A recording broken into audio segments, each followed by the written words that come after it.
Well, it's 27th of July 2015, and I suppose it is also day 203 off the grid. I wasn't necessarily thinking about making this one of my off the grid vlogs, but it might as well be, I guess.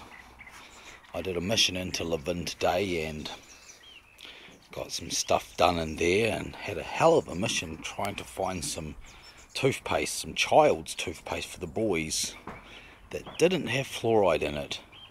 I ended up going to a health food shop and paying $5 for something that should be about $2.30. But anyway, I got home and I've actually had a chance this afternoon to do some solar. And this here is my last BP panel.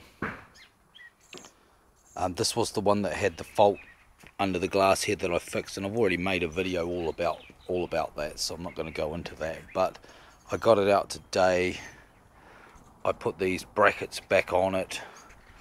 I drilled a new hole and moved this bracket by about 1 inch because that'll suit where it's going to be mounted. And I stole this power cable off an old vacuum cleaner that was lying out in the junk shed, and it's quite a nice cable. Looks to be about 1 mil, which should be plenty for this panel. And put it into this gland which came with the panel. Now, as you can see, this cable's quite thin compared to what that gland is expected to take, so I pushed this piece of insulation off a 4-gauge power cable over it. And whenever I'm stripping large gauge cables, particularly like that, I never throw away those bits I strip off. You might think that's a bit pack ratty, but it is amazing how often they come in handy for like heavy duty sleeves, or they can even be used as spacers and washers and all sorts of things. So I always hang on to them and always end up using up the bits. So there we go.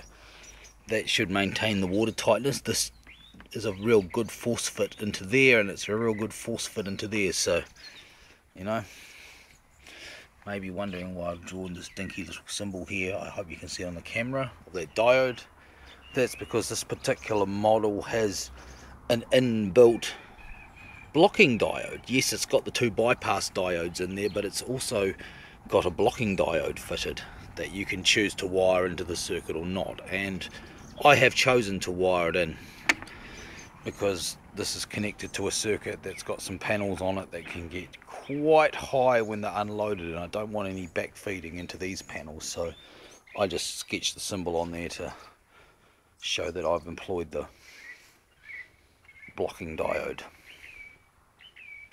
So now it's just a matter of going and mounting it up on the roof. I'm not entirely sure whether I'll make the connections today because it's not the best day for solar. As you can see, it's a bit cloudy, but hazy. I mean, it's not the worst either, but we have been hammering the batteries a bit lately with the electric blankets and long video sessions and Second World War and stuff, you know, all the big names, AH and all them ones, you know.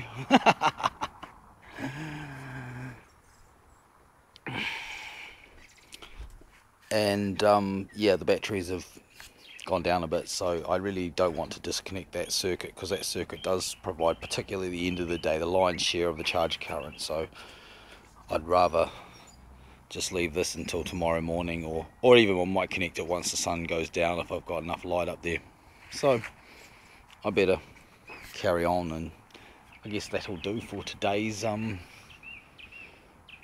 the grid update. Why not? Hey, it's a lot easier dictating these, as it were, as a vlog than writing them down. Yeah, there we go. Day 203 off the grid with solar. BP Solar. Silver Shield.